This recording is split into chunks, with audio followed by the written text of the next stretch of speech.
nekk ba Macky Sall ñoom Macky Sall ak ñëpp musuñu promettre kenn ne ñoom fonds politique duñ ko laal nekkuñu fi di théoriser way fonds politique lii dafa araam ak loolu c'est Bassirou l'actuel président et Ousmane Sonko quand ils étaient ensemble ils avaient un avis contraire.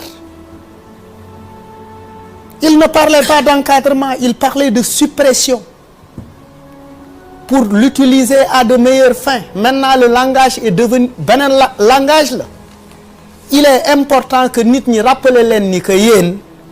waxu leen woon loolu. Vous aviez dit que ces fonds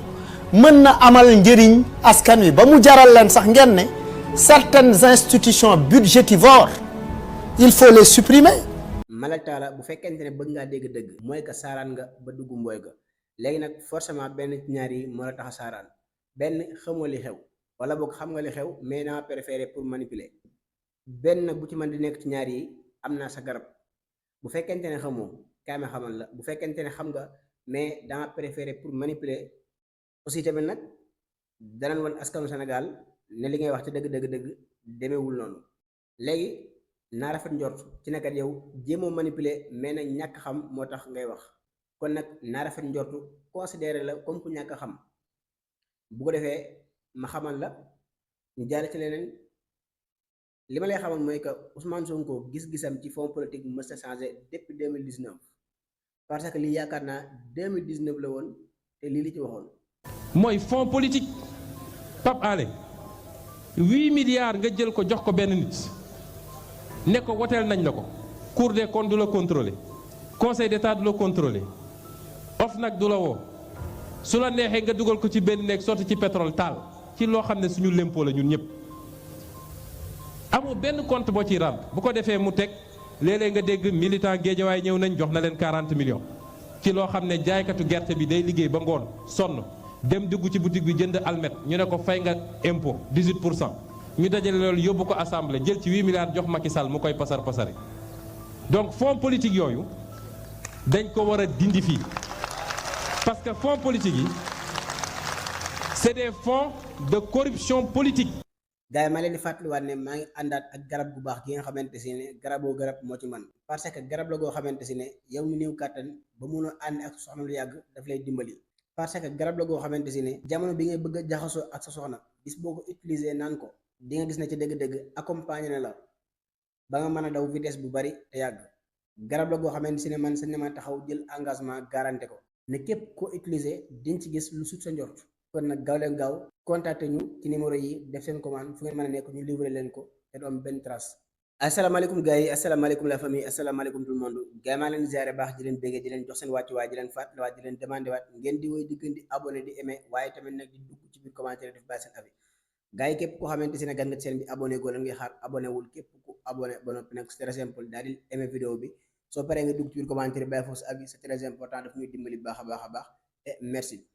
Malak Talla yaakaar naa dégg nga li nga xamante si ne moom la Ousmane Sonko waxoon 2019 yow nag buñ dikkee ci kàddu yi nga xam ne kat wax nga ko mooy que Macky Sall nu ko neex mën naa jëfandikoo fonds politique am caisse noire am parce que mësta taxaw jël engagement ci ne caisse noire dafa araam mësta taxaw jël engagement ci ne kat moom bu faloo dafay supprimer caisse noire léegi nag comme que moom mësta taxaw jël engagement ci ne kat dafa araam kon bu nga ko joxee am na droit jëfandikoo ko nu mu ko neexee parce que mësta def discours di wax ci lu concerne caisse noire wante ñi nga xamante si ne amuñu droit di ko jëfandikoo nu mu leen neexee mooy que Ousmane Sonko ak Diomaye parce que ci li nga wax yow mooy que ñoom avant ñuy falu dañ ko yàgg a bonal yàgg ko araamal comme nag amuñu di ko au pouvoir di ko jëfandikoo mbaa boog ñu di ko téye lii mooy li nga xamante ne yow moom nga wax. man nag balaa ma ci man di commentaire faaw ma fàttaliwaat leen sama position ci caisse noire mooy que caisse noire moom sama position bi nga xamante ne amoon naa ko ci jamono Macky Sall amaan ko ci tey jii te suba moom laa ci amaat te bilaa yow mi din moom laa ci am mooy que caisse noire dañ ko war a supprimer ci Sénégal mu jeex fi benn yoon. bu leen ne mën a dëkk sangam ak dëkk sangam am na ko kon Sénégal daf ko war a am man loolu doyuma comme argument waaye jëmmi caisse noire dañ ko war a mën a supprimer fii ci réewum Sénégal jël caisse noire dellowaat ko ci budget Sénégal man li mooy li nga xamante ne man moo ci sama position parce que li ma gëm mooy caisse noire même bu fekkente ne am na njëriñ parce que am na ay causes yoo xam ne ci lañ koy régler parce que am na yoo xamante ne bu gaaree ci caisse noire lañ mën a tibb régler ko ca loolu xam naa ko wante man li ma gëm mooy 11 milliards yi nga xamante ne chaque année dañ kenn tal président Diomaye Faye jox ko man li ma gëm mooy li nga xamante ne président Diomaye Faye dina ko def ci at mi ci loo xamante ne ci caisse noire bi la war a tibb def ko ca man li ma gëm mooy 11 milliards yooyu président Diomaye Faye du ko dépassé ci at mi li ma gëm mooy 11 milliards yooyu dana des léegi nag bu fekkente ne 11 milliards yi ñu ko jox ci at bi des na at bi di dikkaat au lieu que ñu ne ko xaaral ba li nga yore woon jeex mais déedéet dañ koy nattalaat beneen 11 milliards mu fekkewaat la fa desoon ba at bi jeexee ñu nattalaat ko mu fekkewaat la fa desoon léegi tey jii des yooyu noonu fan lay dugg tant que nag caisse noire mi ngi fii ci réew mi bu fi benn président dikkee doomam xëyut gontul gorut yettul amul benn liggéey ba noppi nag nekk milliardaire mu leen naqari parce que xam leen ne avec caisse noire lépp mën a nekk nit mën na fay nekk benn chômeur du xëy du gontu ba nekk milliardaire parce que papam am na caisse noire kon ne man sama gis-gis ci caisse noire mooy que dañ ko fay war a supprimer delluwaat ko ci askan bi bu fekkente ne am na benn problème bu gaar boo xam ne kat day soxla président def ca xaalis président tourné communiqué ak askanam ne kat problème sangam gaar na nangam ci milliard lañ fa war a def askan bi xam ensemble xam ñu tibbul toll noonu jox président mu dem saafara ko parce que tey jii seen diggante président kumpa waru fi mën a am parce que ñoom seen ay liggéeykat lañ seen ay mindaan lañ dañ leen di liggéeyloo li leen fay léegi nag ki lay liggéeyloo lépp lu gaar war nga mën a taxaw ne ko lii gaar na mu làmb poosam jox la ne la dama nga saafara ko kon pour man ca dëgg-dëgg seen diggante ak président noonu la war a mën a demee mais pas ñu tibb caisse noire di ko jox musuma cee d'accord te kenn mënta wax lu ma ciy convaincre ba tax ma cee d'accord kon supprimer ko képp moom moo ci sama gis-gis wante bu fekkente ne dañuy dikk ci li nga xamante ne moom la président Ousmane Sonko waxoon gis-gisam ci caisse noire mësta changé xëy na kay maanaam yéen a xool discours am sepp ci li leen neex di ci commentaire wante bu ngeen jëlee jëmmi discours bi xam ngeen moom li mu ci waxoon lu leer nañ la caisse noire gi mu ne woon dafa araam caisse noire gi mu ne woon dañ ko fay war a supprimer may ko caisse noire goo xamante ne dañ koy yëkkati natt ko teg ko ci loxol président duñ ko contrôler lu neex président mu def ca bu ko neexee yëkkati jox ay soxnaam ñu def leen ay fondation bu ko neexee benn imam wala boo kenn ku ko seetsi di ñibbi mu sëq ay milliards jox ko ñu ko yóbbaaleel maanaam caisse noire googu la Ousmane Sonko waxoon dafa araam te dañ ko fee war a jëlee caisse noire même bu fekkente ne mënta ñàkk dañ ko jox président mais nañ ko encadré ba bépp dërëm boo xamante si ne président financé na ko ci ñu xam moom fan la ko dugal parce que caisse noire googu du alalam mais alalu askanu Sénégal la gu ñu teg ko ci ay loxoom ne ko bu la farata gaaree saafara ko ci léegi nag bu fekkente ne farata moo tax ñu di ko jox fépp fu mu ko dugal rek war naa mën a taxaw wax ko askanu Sénégal ba mu leer nañ seen bopp yi buñ ko deful rek ñoo ngi koy bàyyi mu di ko utiliser nu mu ko neexee te loola araam na leen Ousmane Sonko yàgg a wax te mës a changé kon nag bu fekkente ne yow dikk nga fii di wax lii benn xamoo woon bu fekkente ne xamoo woon xamal naa la bu fekkente ne xamoon nga waaye da doon manipuler xamal ne askanu Sénégal xam nañ ne mbir mi demewul li nga waxee mais nag nii la demee. dama leen da ñaanu ma ne benn yoon bu ma kenn may kado téye leen seen i kado téye leen seen i commentaire yéen rey ngeen ma te deewu ma yéen jékkal ngeen ma te deewu ma yéen tax ngeen ba jaratu ba dara ci réew bi sama dossier médical nag sama dossier médical la aw ma kenn ku may woon sama dossier médical aw ma kenn ku ma naan ñoo xool sama dossier médical aw ma kenn ku may wane sama dossier médical ci kaw suuf waxuma kenn ci yéen tamit na ma faj ñaanu ma leen daw ma ci yéen waxuma leen ngeen kañotal ma na leer bi ngeen commencé nee naa leen arrêté leen bëgguma nee naa leen bu ne ma kañotal soxlawu ma kañot yéen a insisté damaa bàyyi ba sama rakk génn ak sama doom dañoo dem pharmacie pour jëndali ma ay garab ma installé waat TikTok bi pour wax ak yéen saaga leen ma xas leen ma wax leen ma lu ne. voilà allez-y. maa ne Pape Alé Niang góor jigéen la Juan Branco góor jigéen la Ousmane Sonko góor jigéen la. mais Fatma Ndiaye Tampi li ngay wax ni c'est très grave. maa ko wax parce que je suis li ma wax moo mënoo ko dindi yow. non Famara Ndiaye tante. mais li nga wax ni c'est très grave. waaye Famara Ndiaye mënoo toog fii di accuser koo xamante ni. sama non dama la permettre nga toog sama émission naan Pape Alé Niang góor jigéen wala Juan Branco góor jigéen loolu aussi c'est très grave aussi. yéen na ngeen naan da ngeen di ay journaliste mais vous êtes rien. non vous ne connaissez rien. non si parce que man la. non vu yow Mbaye est-ce que nga ne bi nga duggee sama kër ma nuyu la nga fayal ma bakkan laa xam ne ci booy Ousmane Sonko yi nga bokk. ma ne Ousmane Sonko yow mii yaay gelu Ndiaga Seck yaay faru Ndiaga Seck yaay juutal Ndiaga Seck te boo ma weddee plaintal mbaa say nit plainte mbaa say avocat plainte mbaa avocat wu Ndiaga Seck plainte mbaa Ndiaga Seck plainte. bu fekkente ne kawu Fouta Tampi daanaka sax mënoon naa bañ a tegaat sa vidéo yi nii parce que vidéo yi ay wax la woon yoo xamante si ne rafetul nga yàggoon ko yëkkati du ko teg ci kaw Ousmane Sonko daanaka sax mënoon naa koo bañ a tegaat parce que nettali xuloo képp lay jur te nag wax ji nekkul lu baax ban war koo mën a reprendre waaye te juste bu ngeen gisee ma tegaat ko leen laaj jublu mooy que ngeen xam ne àdduna du kër aussi tamit nag dara saxul gis nga tey ji bu nekk ci donkaase gi ba tax nga fuy gëm ne danga war a mën a tëb ci kaw nit ñi di përie seen kaw ak di leen nappaaje bul nekk ci kaaraange ba tax nga gëm ne tooñ nga war a def muy métier parce que tey ji kaaraange gi nga yëg sa bopp ba tax laa nekk di tooñ kaaraange googu saxul te boo ëllëgee ki nga yaakaaroon ki nga wéeru woon day daanu benn pouvoir am jeex wala boog mu dee bàyyi la ko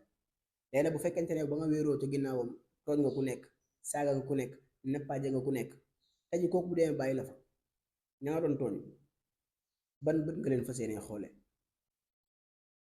te am na loo xamante si ne même bu fekkente ne ña ngay tooñ baal nañ la mais yàlla seen borom faaw mu yar la man damaa gëm ne ca dëgg Fouta Tampi kenn deful dara mais yàlla seen borom moom moo lay wan boppam bu baax a baax ci li nga xamante si ne jaaroon na fi la ma fi jaaroon yenn yi ñi ngeen doon tooñ di leen saaga ñoom xam amuñu woon ndey amuñu woon bàyyi la ma ko fi jaroon ana tey ji kaaraange gi ngeen yaakaaroon ba taxoon ngeen di tooñ di saaga kàddu gu ñaaw gooma sa xam rek teg nga ko ci kaw Ousmane Sonko ak sax yaayam am na ay kàddu yoo xamante si ne waxoon nga ko yaay Ousmane Sonko kàddu yooyu yàlla xam na ne de man ruus naa koo tegaat fii nii gars yi dama seedaan ndax kàddu yu ñaaw bàgg ca lool nag lool sax nga tegoon ko ci kaw yaay Ousmane Sonko accusé ko lu garaaw tey ji Fouta Tampi moom moo dem ba nekk ci diggante dund ak dee soxla ndimbal feebar tey jii lii la moo ko fi jaroon en tout cas àdduna ngi nii rek àdduna moo ngi nii rek liñ naan àdduna du cere mais des koy laaloo moom mooy lu mel nii waaw da leen bàyyi xel ëllëg parce que ëllëg lu am solo la en tout cas yàlla na yàlla may wér ba nga delluwaat ci sa meilleure santé wante ak lu man di xew nga bàyyi xel ëllëg te xam ne tooñ baaxul te nag tooñ du ñëpp nga koy def mu lay jig lii moom bëggoon naa foo man di nekk rek nga di ko bàyyi xel. Voilà maintenant un président de la République qui augmente les prix de carburant ba pare xëy ne mes dem yoonam ñun démb avant que muy dem ñun on a eu l'information et Yoor Yoor a été le premier à publier en disant que il y aura hausse ñoom tey soo lañ ko génne de nous on l'a publié dans page Facebook à 22h 23h je crois que ne il y aura hausse du carburant ñoom bi ñu xëy tey lañ ko yor a génne le président s'est envolé je crois que li gënoon tey neex mooy que Aminata Lô génn toog jàkkaarloo Sénégalais yi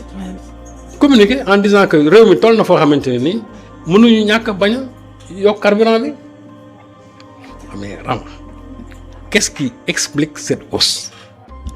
et le ministre aussi à côté moom tamit. ah am na ci pas de responsabilité le ministre Abdourahmane. moom la à côté waaw mais xam nga kii mooy Elimane Diori yi. si. donc c'est à lui de prendre l'initiative de communiquer avec les Sénégalais. c'est vrai. lan mooy expliquer hausse bi au moment où le baril est en baisse parce que le baril c'est à $88 maintenant temps bi mu amee pic ba 110 mais booba dañoo maintenir prix yi booba on a maintenu les prix aujourd'hui où on est dans une tendance baissière ñu yokk moi je me suis amusé ma xool les pays de l'UEMOA ci pays UEMOA yëpp 8 yi Sénégal moo fi gën a cher carburant bu dee gasoil bi le Sénégal est à l'antépénultième mooy avant dernier ci carburant bi ci gasoil bi. Le Sénégal est le seul pays avec la Côte d'Ivoire à atteindre la barre des 900 francs parce que Côte d'Ivoire mi ngi 905 Sénégal mi ngi 990 Mali gi nga xamante ne seen carburant suñu port bi lay jaar de wala mu jaar peut-être port yi nekk quoi ay Bénin ou bien Togo. Mais le Mali son carburant est moins cher que le Sénégal moom gasoil la moo gën a cher mais essence am moo gën a yomb le Niger bi nga xamante ne moom nee na ñoom c'est le pays le plus pauvre mais son carburant le litre c'est à 499 francs. Burkina Faso bi nga xam ne dafa enclavé nga xam ne moom aussi amul accès à la mer kooku xam nga carburant moo war a gën a yokk moom carburant moo gën a yomb muy essence muy gasoil léegi nag. voilà le président ñu yokk nañ ko dem léegi moi je me pose des questions mais ce président là il est où parce que ñun dernièrement ki ñu gis président Kiraay lañu gis Bassirou Diomaye Faye sort. Il annonce son parti, il crée son parti, Bassirou Diomaye Faye structure son parti. Ouais, mais quelle annonce pour l'économie de ce pays? Quelle structuration pour c'est-à-dire l'économie de ce pays? Quelle solution pour le problème du chômage, le problème de l'emploi dans ce pays? C'est-à-dire qu'on en parle pas, c'est-à-dire quoi faire pour aider les ménages? Parce qu'il ne suffit pas tout simplement de dire oui, on a aidé les ménages, ils ont fait une bourse sociale, nangam, c'est fini. Parce que maintenant, la bourse sociale, c'est un indicateur de pauvreté. Chaque fois que je me dis que la bourse sociale, la pauvreté. Parce que là, comme le Brésil, du initié ce qu'on appelle les bolsas familiales, c'était dans l'optique de réduire la pauvreté. Parce que si nous dimbalons 1000 ménages, dans 2-3 ans, on a dimbalé 700, après, ainsi de suite, nous avons enrayer la pauvreté. Mais si vous dites 1000, vous avez dit 1000, ça veut dire ça veut dire que la pauvreté a augmenté dans ce pays. C'est-à-dire que le rôle assistance sociale, le président de la République, parce que c'est bien de soulager les ménages. Mais quelle politique aujourd'hui réellement mettre en place pour que les ménages nous sous assistance perpétuelle? Voilà le problème de ce pays. C'est-à-dire qu'on ne réfléchit jamais sur les problématiques économiques de ce pays. Toutes les sorties du président de la République dernièrement, c'est des sorties sur la politique politicienne.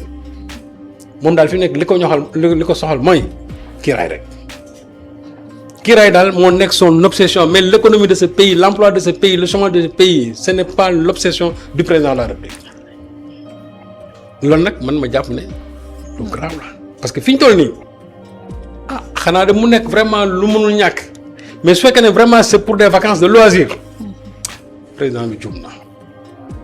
warul dem fii la war a toog souffrir ak ñun xool nag ñun dund ak ñun ce que nous sommes en train de vivre mais nag su fekkente ne c'est pour peut-être loo xam mënul ñàkk ça on lui concède parce que dañ ne voyage privé xamuñu dara.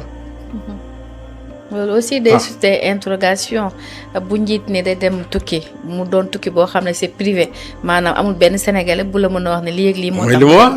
c'est-à-dire que la communication est défaillante. Bon si c'est pour des raisons de santé bon peut-être loolu mën nañu ko nëbb. mais pour un président qui va en vacances mais je vais en vacances Macky Sall bi muy dem Perpignan